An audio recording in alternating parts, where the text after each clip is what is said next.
दिखाएंगे राजस्थान के जुर्म की हर वो कहानी जिससे आपको रहना है सावधान। लेकिन उससे पहले सुपरफास्ट अंदाज में देखते हैं देश के कोने कोने से आई क्राइम की खास खबर।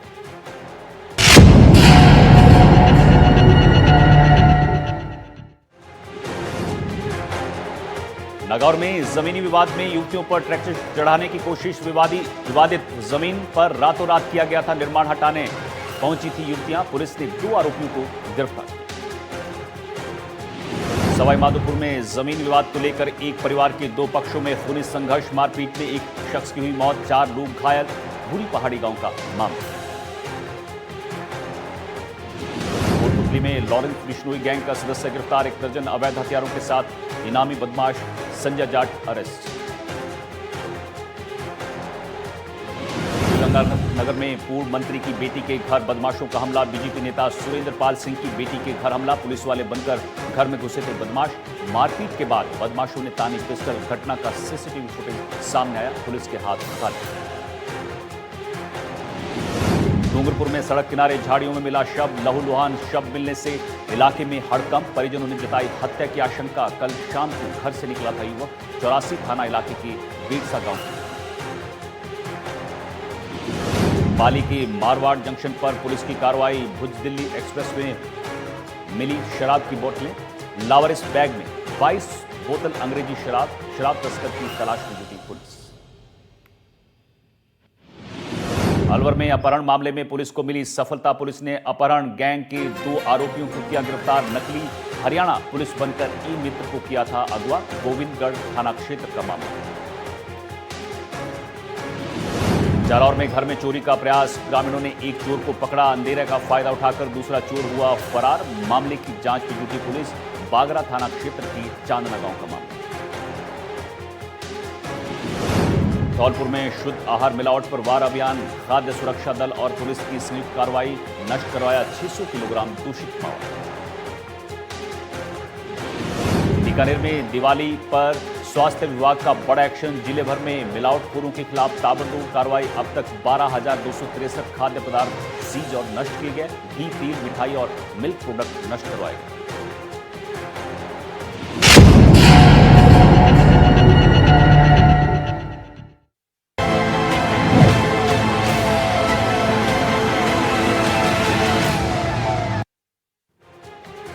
कोटपुतली में लॉरेंस गैंग का एक गुर्गा पकड़ा गया। साथ ही उसके पास से मिला है हथियारों का जखीरा, जिसमें देशी विदेशी पिस्टल भी शामिल है।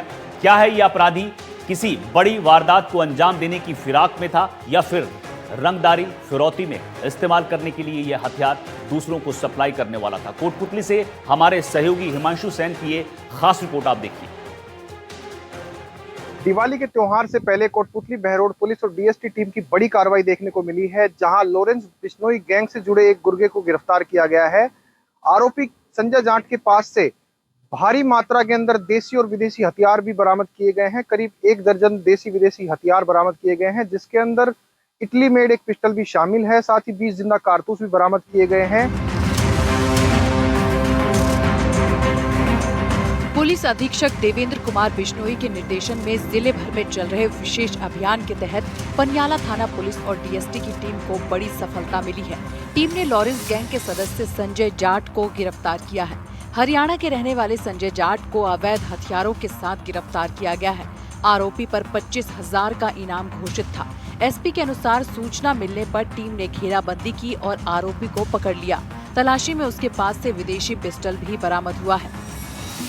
6 जिंदा कारतूस बरामद, 2 मैगजीन बरामद, 1 विदेशी पिस्टल भी बरामद, 7 देशी पिस्टल बरामद, 3 देशी कट्टा, 1 पकीरा बरामद, 5 जिंदा कारतूस, देशी कट्टा बरामद, 9 जिंदा कारतूस और पिस्टल बरामद। बिना नंबर वाली कैंपर कार भी जब्त की गई है। एसपी देवेंद्र बिश्नोई ने बताया कि आरोपी का गैंग हरियाणा और राजस्थान में लूट, हथियार तस्करी और रंगदारी जैसे मामलों में सक्रिय था। गिरफ्तार आरोपी से पूछताछ में कई और अपराधियों के नाम सामने आने की संभावना है। अभी फिलहाल पुलिस ये पता लगाने में जुटी हुई है कि आरोपी के पास से प्राप्त हथियारों का जखीरा किसी बड़ी वारदात को अंजाम देने में इस्तेमाल होने वाला था या फिर इसे बेचने के इरादे से इसे ले जाया जा रहा था। 12 हथियार, जिसमें देशी विदेशी और 20 जिंदा कारतूस इससे बरामद हुए हैं, जिसमें एक विदेशी pistol Beretta made in Italy, 6 जिंदा कारतूस व 2 मैगजीन, 7 देशी पिस्टल मैगजीन के, 3 देशी कट्टे और एक अपने जो लोकल भाषा में पचफेरा बोलते हैं वो, 5 जिंदा कारतूस देशी कट्टा, 9 जिंदा कारतूस पिस्टल और अवैध हथियारों के वक्त इसने जो बोलेरो कैंपर साथ मिली थी उसको भी जब्त किया गया है।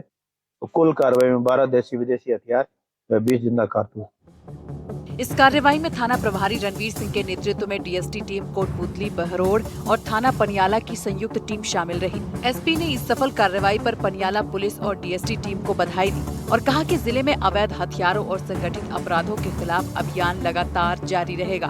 पुलिस जल्द ही गैंग से जुड़े अन्य सदस्यों की भी गिरफ्तारी करेगी। तो इस तरह जो है एक अच्छी कार्रवाई और बड़ी कार्रवाई हथियारों के खिलाफ और इन गैंग के खिलाफ हुई है और निश्चित ही आगे इसके और भी जो है हम इसमें तह में जाएंगे कि हथियार कहाँ कहाँ से आए हैं। तो वो प्रयास ये रहेगा कि जिन जिन के पास भी इन्होंने दिए हैं या जिनसे लाए हैं उन सबको 111 के अंदर हम जो है एंटी गैंगस्टर एक्ट में जो है सबको गिरफ्तार कर सकते हैं। दीपावली के दौरान हथियारों का जखीरा मिलना कई सवाल खड़े करता है। लॉरेंस गैंग से जुड़ा ये संजय जाट पहले भी कई आपराधिक मामलों में लिप्त रहा है और उन थानों में कई मामले इस पर दर्ज हैं। फिलहाल हथियारों का जखीरा मिलना पुलिस के लिए एक बड़ी सफलता मानी जा रही है, क्योंकि जब्त किए गए हथियारों में 1 दर्जन देशी विदेशी हथियार शामिल हैं। कुछ दिन पहले हमने आपको दिखाया था कि कैसे विदेश में बैठकर लॉरेंस गैंग के बदमाश स्थानीय अपराधियों की मदद लेते हैं और उनसे स्थानीय व्यापारियों को धमकी देकर वसूली करवाते हैं। ऐसी परिस्थितियों में लॉरेंस गैंग के गुर्गे के पास हथियारों का जखीरा मिलना किसी बड़ी वारदात के होने की तरफ इशारा तो नहीं कर रहा। एक व्यापारी को धमकी दी गई थी और उस पर हमला करने की भी जो बात है वो सामने आ रही थी। उसके बाद से ही जो पुलिस है वो सक्रिय थी और काफी समय से इस आरोपी को ढूंढने के लिए लगातार दबिश दी जा रही थी। कल आरोपी को पनियाला थाने से गिरफ्तार किया गया है। 25,000 का ये इनामी बदमाश था। हालांकि देखने वाली बात यह है कि जो हथियारों का जखीरा इसके पास बरामद हुआ है, क्या ये आरोपी किसी बड़ी वारदात को अंजाम देने की फिराक में था या इन हथियारों को बेचने की फिराक में था, ये पुलिस बाद में बता पाएगी जब आरोपी से पूछताछ की जाएगी। कोटपुतली से हिमांशु सेन, एनडीटीवी। तो पूरे देश में दीपावली के त्योहार को लेकर उत्साह नजर आ रहा है। लोग जमकर खरीदारी कर रहे हैं, लेकिन इन खरीदारियों के बीच आपको सावधान रहने की जरूरत है, क्योंकि जयपुर में पुलिस ने 43 लाख की कीमत का नकली नोट जो है वो बरामद किए हैं। एसओजी और पुलिस की टीम ने मिलकर इस गैंग का पर्दाफाश किया है और 5 आरोपियों को गिरफ्तार किया गया है। कोर्ट में पेशी के बाद आरोपियों को 5 दिन की रिमांड पर भेज दिया गया है। देखिए पूरी रिपोर्ट।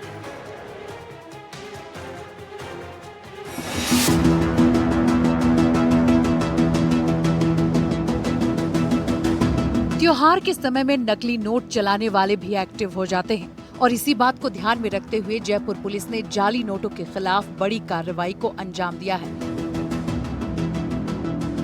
जयपुर में 43 लाख रुपए के नकली नोट पकड़े गए हैं। जाली नोटों के साथ 5 बदमाशों को गिरफ्तार किया गया है। एसओजी की टीम इस गैंग के खिलाफ 15 दिनों से काम कर रही थी।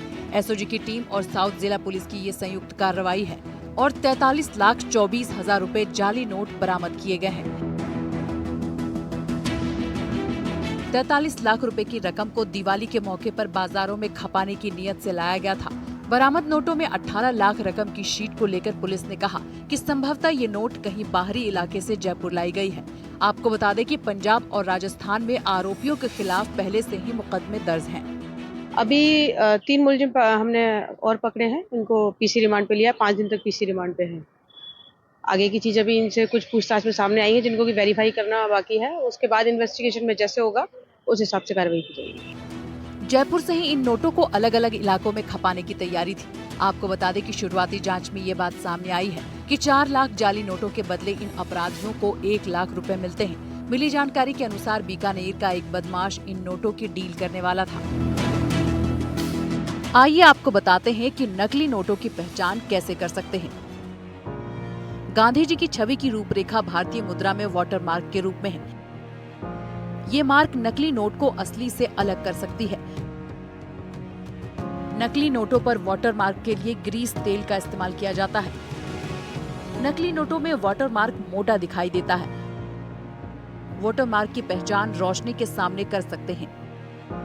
असली नोटों पर स्याही धुंधली नहीं होती। स्याही की टूटी हुई रेखाएं नहीं होती। नोटों में एक वर्गाकार रेखा, इसे सुरक्षा धागा कहते हैं। नकली नोटों में रेखा पर कोई दाग या चित्र होती है। नकली नोट पर रिजर्व बैंक ऑफ इंडिया मोटे दिखाई देते हैं। गांधी जी की छवि, शब्दों के बीच माइक्रो लेटरिंग जांचने के संकेत। कांच के सहारे शब्दों, स्पेस की समानता की जांच कर सकते हैं। नोट का मूल्य देवनागरी में मुद्रित है। सफेद रंग में छोटे रूप में अंग्रेजी में रिपीट किया हुआ है। पीछे की तरफ मूल्य 15 भाषाओं में लिखा होगा। नकली नोट मिले तो पुलिस को तुरंत सूचित करें। नकली नोट का प्रचलन धारा 489A के तहत दंडनीय अपराध है। एटीएम से नकली नोट मिले तो मौके पर लगे सीसीटीवी कैमरे में नोट दिखाएं। एटीएम के सुरक्षा गार्ड को इसकी जानकारी दें। नकली नोटों की खेप को लेकर पुलिस की टीम अलग अलग जगहों पर लगातार छापेमारी कर रही है, क्योंकि इससे पहले भी पुलिस ने चूरू में अंतर्राज्यीय गिरोह के बदमाशों को पकड़ा था और उनके कब्जे से करोड़ों के नकली नोट बरामद किए थे। दीपावली के मौके पर ये ऐसे जो संगठन होते हैं, ऐसे जो गिरोह होते हैं, ये बहुत तेजी से सक्रिय हो जाते हैं, क्योंकि इन दिनों पर लोग ज्यादा खरीदारी करते हैं, रकम का लेन देन ज्यादा होता है। ऐसे में ही इनकी कोशिश रहती है कि जो नकली नोटों का जखीरा है, जो नकली नोटों की खेप है, उसको खपाया जा सके। और ऐसे ही मंसूबों के साथ ये गैंग भी यहाँ पर सक्रिय थी। पुलिस को अंदेशा है कि इनकी एक पूरी चैन है, इनका एक पूरा नेटवर्क है, जिसके जरिए ये लोग काम करते हैं। तो इनसे पूछताछ के बाद में धीरे धीरे जिस तरीके से पर्दे खुलेंगी, तो पूरी जो नेटवर्क है, पूरा जो अगर कोई ऐसी चैन है, तो उसको भी पूरी तरीके से खत्म किया जाएगा और इस तरह की जो कानूनी कार्रवाई वो जारी रहेगी। विश्वास शर्मा, एनडीटीवी। दीपावली के मौके पर प्रशासन आपका ध्यान ना रखे, आपको खुद जागरूक रहना होगा। ऐसा हम इसलिए कह रहे हैं क्योंकि आपके बच्चे अगर पटाखे खरीद रहे हैं तो बात आपको पता होनी चाहिए वो पटाखे कैसे जला रहे हैं। इस बात की भी खबर आपको होनी चाहिए, क्योंकि कोटपुतली के बहरोड में एक ऐसी दुर्घटना हुई जिसे सुनकर आपके रोंगटे खड़े हो जाएंगे। एक 11 साल का और एक बच्चा 13 साल का, जिसने आतिशबाजी के लिए बारूद, पोटास खरीदा। हल्के घर्षण और गर्मी के बाद ये बारूद उसकी पॉकेट में ही ब्लास्ट हो गया। इस घटना में कुल 4 लोग घायल हुए हैं। देखिए पूरी खबर।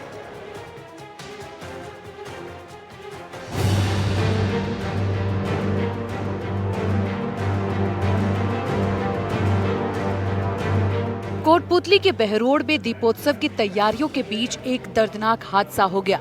आतिशबाजी के लिए बाजार से बारूद, पोटास लेकर घर लौट रहे 4 लोग घायल हो गए। अचानक बारूद में घर्षण हुआ और उसमें आग लग गई। झुलसे चारों लोगों को तुरंत अस्पताल में भर्ती करवाया गया, जहां सभी का इलाज फिलहाल जारी है। पहली घटना की जानकारी के अनुसार 13 साल का आशीष अपनी मां शकुंतला के साथ बारूद, पोटास खरीदने गया और वो बाजार से लौट रहा था। दोनों ने बाजार से पोटास खरीदा और घर जाने से पहले बस स्टैंड के पास एक परचून की दुकान पर रुके। इस दौरान आशीष ने पोटास अपनी पैंट की जेब में रख लिया। धूप और घर्षण के कारण अचानक जेब में रखा पोटास बारूद तेज धमाके के साथ फट गया। धमाके की वजह से पास खड़ी उसकी मां शकुंतला और आशीष दोनों आग की चपेट में आ गए और बुरी तरह झुलस गए। इसी से मिलता जुलता एक और हादसा हुआ है, जिसमें पोटास विस्फोट के कारण लोग झुलस गए। बांधीन के रहने वाले 11 साल के केशव और उसकी मां दिव्या के साथ भी यही घटना हुई है। केशव और उसकी मां बहरोड बाजार में धनतेरस का सामान खरीदने गए थे। दिव्या शर्मा के अनुसार उनका बेटा भी आतिशबाजी के लिए बारूद खरीदना चाहता था। उन्होंने बाजार के अंदर से पोटास खरीदा और उसे बैग में रख लिया।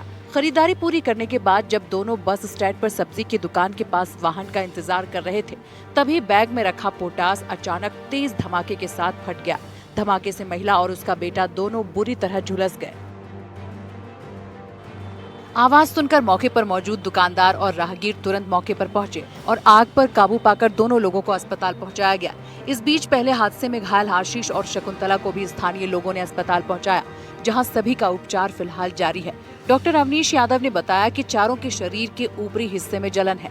प्राथमिक उपचार के बाद उन्हें निगरानी में रखा जाएगा। 13 साल के आशीष ने पोटास अपनी पॉकेट में रखा।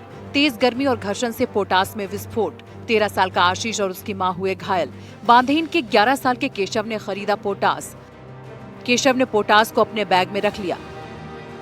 तेज घर्षण के कारण बैग में रखे पोटास में हुआ विस्फोट। केशव और उसकी मां विस्फोट में हुए घायल। दीपावली के मौके पर चारों तरफ पटाखे बिक रहे हैं, लेकिन पोटास बारूद की मदद से कुछ लोग खुद से पटाखे बनाते हैं और दीपावली के दौरान आतिशबाजी करते हैं। लेकिन हैरानी की बात यह है कि ये विस्फोटक खुलेआम बिक रहे हैं। आखिर प्रशासन पोटास बारूद बेचने वालों पर लगाम क्यों नहीं लगा पा रही? जब 11 साल के बच्चे को ये विस्फोटक सामग्री आसानी से मिल जा रही है, तो इसका मतलब कोई भी इन विस्फोटक सामग्री को खरीद सकता है। लेकिन इस बीच आम लोगों को भी सावधान और जागरूक रहने की जरूरत है कि अगर वो किसी प्रकार की विस्फोटक सामग्री खरीदते हैं तो उसे सावधानी से इस्तेमाल करें। स्थानीय लोगों का कहना है कि दीपावली के दौरान बारूद की खुलेआम बिक्री और बच्चों द्वारा उसके साथ लापरवाही गंभीर हादसों को जन्म दे सकती है। प्रशासन से लोगों ने मांग की है कि ऐसे खतरनाक रसायनों की बिक्री पर सख्त निगरानी रखी जाए, ताकि भविष्य में इस तरह की दुर्घटनाएं न हों। किसी भी ऐप से जो स्कैन करता हूँ उसको स्कैन करेंगे और इससे इस कंपनी का नाम आएगा। उधर टोंक जिले में जमीन के विवाद को लेकर अपने ही परिजनों ने सुरेश गुर्जर की हत्या कर दी। चाय पिलाने के बहाने घर बुलाकर चाचाओं ने कुल्हाड़ी और लाठियों से वार किया, जिससे सुरेश गुर्जर की मौत हो गई। फिलहाल पुलिस ने 5 लोगों को गिरफ्तार किया है और आगे की जांच की जा रही है। क्या है यह पूरा मामला, देखिए हमारी इस खास रिपोर्ट में।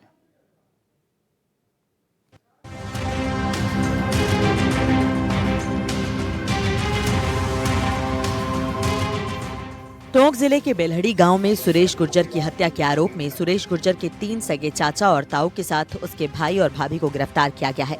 एडिशनल एसपी का कहना है कि हत्या की वजह जमीनी विवाद बना और चाय के बहाने घर पर बुलाकर सुरेश की हत्या कर दी गई। बेलहड़ी गांव में सुरेश नाम के व्यक्ति है जो रहने वाले थे। इनके परिवार में दावत थी, चाय पीने के बहाने इसको बुलाया गया।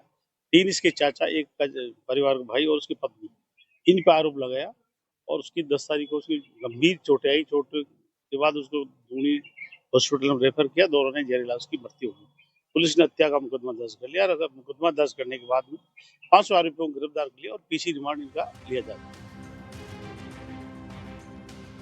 बेलहड़ी गांव में 10 अक्टूबर की शाम मृतक सुरेश अपने बड़े भाई के साथ गांव में ही कहीं जा रहा था। इसी दौरान चाचाओं ने दोनों भतीजों को आवाज देकर चाय पीने के लिए घर में बुलाया, जहां सुरेश के जाते ही पीछे से कुल्हाड़ियों और लाठियों से वार कर उसकी हत्या कर दी गई। इस घटना के प्रत्यक्षदर्शी मृतक के भाई मनराज के अनुसार हत्या में उसका चचेरा भाई और उसकी पत्नी भी शामिल है। मैं भेड़ चराकर घर पर आकर झीमा जा रहा था गाँव में, उसलिए गाँव में उसके दरवाजे के अंदर चाय धोनी भाई आगे पीछे चल रहा था। उसके 10 मीटर पीछे में चल रहा था और मेरे काका ने, बाबूलाल ने बुलाया, भाई सुरेश भाई आजा चाय पी ले। चाय पीकर वो तीनों तैयार लेकर बैठा था। वहाँ तीन गांठ में कुरवड़ियाँ थी, 2 के पास में लकड़ियाँ थी, डंडा बढ़िया तारा से बंधे डंडा था और फिर वो बुला कर दिया है। मैं गाँव में से नुकता था जिसमें झीमा जा रहा था मैं, उसमें गेला में उसका मकान है जहाँ पर जब बुलाकर बड़े प्रेम से माचा पर बैठान कर कह दिए खानों का बाजार है जो खानों का तानी बुलार करवाने दिए जो डायरेक्ट तीनों भाई बाबूलाल और छोटू महाराज और रामेश्वर, सोनू और लक्ष्मी। हाँ चल रहा था कोई थोड़ी मेयर फाड़ दिया जाओ, रास्तों बंद कर दिया। जो रास्ता के लिए बोल लिया पहले, जो थाना था पड़ा हो गया, पहले भी छूट गया, फिर राजनामा छूट गया। फिर 3-4 दिन बाद में साजिश करी गई। पुलिस के अनुसार हत्या का कारण जमीनी विवाद बताया जा रहा है, जिसको लेकर दोनों पक्षों की ओर से कुछ दिनों पहले घाड़ थाने में मामला भी दर्ज करवाया गया था। पुलिस का कहना है कि घटना के लगभग 1 सप्ताह पहले दोनों पक्षों में समझौता भी हो गया था। थानाधिकारी हरिराम वर्मा ने बताया कि पुलिस ने 5 की निशानदेही पर हत्या में इस्तेमाल कुल्हाड़ी और हसिया भी बरामद कर लिया है और फिलहाल आरोपियों से पूछताछ की जा रही है। बेलहड़ी गाँव में गुर्जर समाज के व्यक्ति में अपने परिवार के ही है, कोई जमीनी मैटर था पहले से छोटा मोटा, उसमें विवाद चल रहा था, लेकिन वो तो उनके साथ राजी पैसे हो गया था, कोई समाधान भी कर दिया था, इनके समझौता भी हो गया था। कल इनकी फिर कोई छोटी मोटी बात पे झगड़ा हुआ था, तो कुछ सुरेश नाम के व्यक्ति को बता रहे, इन्होंने परिवार रिपोर्ट दी है मनराज गुर्जर ने, मेरे भाई को घर पे बुला करके इन्होंने धोखे से मारपीट करके कुल्हाड़ियों से। रिपोर्ट दे दी इन्हें, हमारे को रिपोर्ट दर्ज कर दी गई है और पंचनामे कार्रवाई जारी है और अग्रिम कार्रवाई की जा रही है। कि सगे भाइयों के बीच, 4 भाइयों के बीच जमीन को लेकर विवाद हुआ। 3 भाई एक तरफ नजर आए, एक भाई एक तरफ नजर आया और एक भाई के बेटे की हत्या कर दी गई। हत्या के आरोपियों में से एक महाराज भी है, एक आश्रम के अंदर महाराज के रूप में जो एक आरोपी है वो रहते हैं, उन्हें भी गिरफ्तार किया गया है। अब टोंक पुलिस इस हत्याकांड का खुलासा कर चुकी है और पुलिस अधिकारियों के अनुसार हत्या की बड़ी वजह जो थी वो जमीन का विवाद था और चाय पर बाहर बुलाकर जो है उस पर वार किया गया, जिसमें युवक की हत्या हो गई। कैमरामैन रोहित के साथ रविश टेलर, एनडीटीवी, टोंक।